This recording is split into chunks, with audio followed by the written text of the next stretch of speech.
So this week I was at the laundromat and I had a girl come up to me while I was crocheting while I was waiting for the wash and ask me about crochet because they had learned how to do a chain stitch. They're trying to make a bag, so they're doing a chain stitch, and then they wanted to know how to go to the second row. They said they watched tutorials on it, but none of them were very clear. So I wanted to make a video to show you how to do that. I'll show you the chain stitch and then how to continue to another row so you can continue on to that row. So let's get started. First, you got to have your yarn and whichever hook you want to use. This is just my favorite hook. I just like it. So the first thing you got to do is make a slip knot. I don't know if you know how to make a slip knot, but this is the way I make a slip knot. So first thing I like to do is get a little loop like this. So it looks like that. And then you take the tail end and the other side, so it's like this. And then you just do a little tie, kind of like that. Now I'll show you again a little closer. So you have your piece, you put your yarn under, the little tails on the other side, and it kind of just crosses over like that, crosses right over that yarn. And then you'll take it and just tie a little knot, like you're tying your shoe, just like that. And then with that, it'll make it easy to slip. And to get it on your hook, you take your hook, insert into the little loop. And you grab the tail end, the long end, not the little dangly. And then you just slide it on, just like that. I'll show you one more time. So we'll take it, put the little yarn underneath the longer piece, so it's kind of laying over top of it. And then you'll loop it around and tie it like you're tying a shoelace. And close. And there it is. And into the loop, grab the long piece, and whoop, there you are. You are on the hook. Now next we're going to continue on and show you how to make a chain stitch. So the chain stitch is an easy stitch to learn. So what you want to do is you want to hold on to that little tail there so that you are secure, and then use your other fingers to hold the yarn back. Everybody does it different. This is just how the way I learned how to do it. Hold on to that. This one you might actually want to hold on to that little knot just to get some security. And you'll want to take your hook, loop it under the long piece of yarn. Once you get under that, you grab it with that hook and slide it through the hole, just like that. Then you'll do it again. You'll get it underneath, grab it with the hook, and slide it through the hole.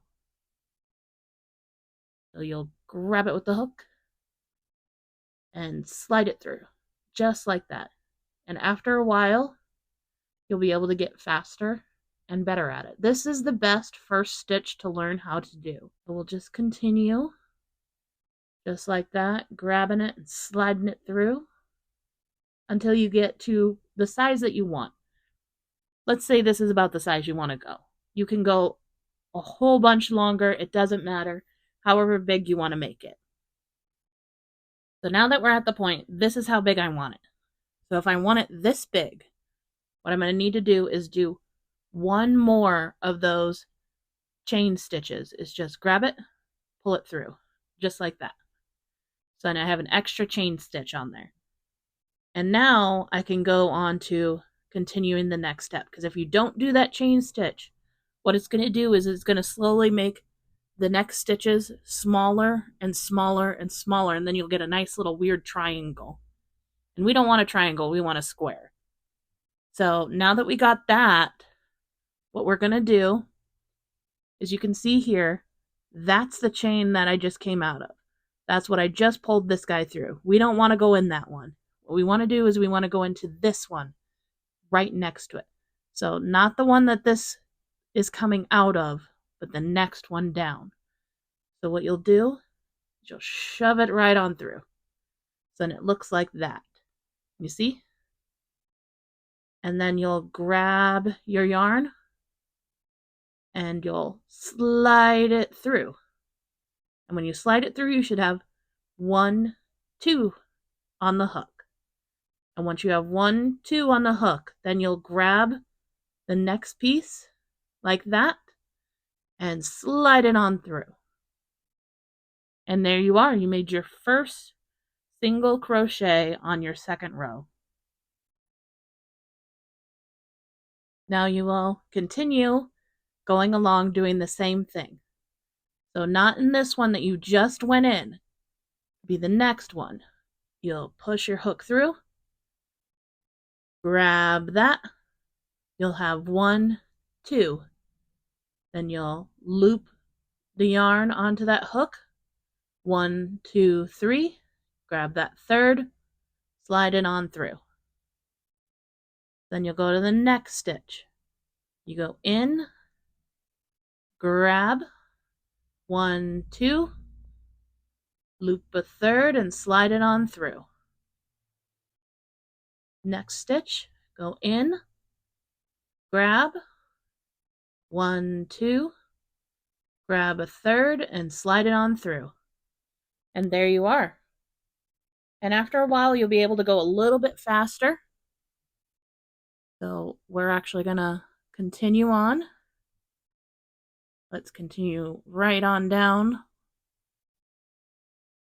And like I said, you can make this as big as you want or as small as you want, depending on the pattern or the item that you're making. And these are single crochets. You could definitely do some of the fancier stitches too, but this is just the starting one. Best way to get started. Oh, did you see that? You see I only pulled a partial one through? It's because I'm going too fast.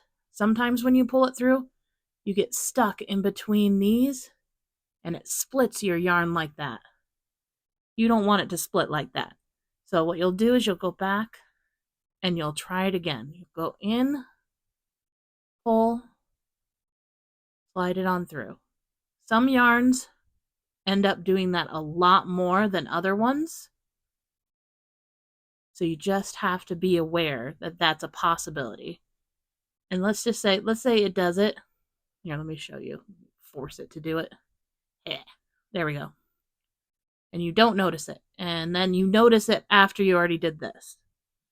So if you notice it after this, all you have to do to fix it, first pull it out a little bit and remove your hook. And then you see this one that loop's coming out of. You take your hook, stick it in there, just like that. And then you hold it like this, hold your project, take your string, and pull it out. And now you're back to the beginning. So then you can do that all over again. In, grab, 1, 2, grab a third and pull it on through. In, grab, 1, 2, grab a third and pull it on through. And then we're getting near the end. All right, so now you've made it to the end. You made it to the end of that one stitch. Now what do? Well, just like before, to make sure it stays a nice square, now that you've got it there, what you're going to have to do is you're going to have to take it and hook it just like this and pull it through that loop. So you get that one stitch. And then you'll turn the whole item around this way because you're always going to be working this way. Unless some projects have you working the other way, depending, but most of the time you'll be doing this. So now that you've turned it, now you do the same thing as before. That stitch that you just came out of, you ignore this stitch, your last single crochet stitch. You shove your hook in there, pull that through. You have 1, 2, grab a third and pull it on through. And then you can continue. Let me do one more stitch across. We'll do one more row across, just like this.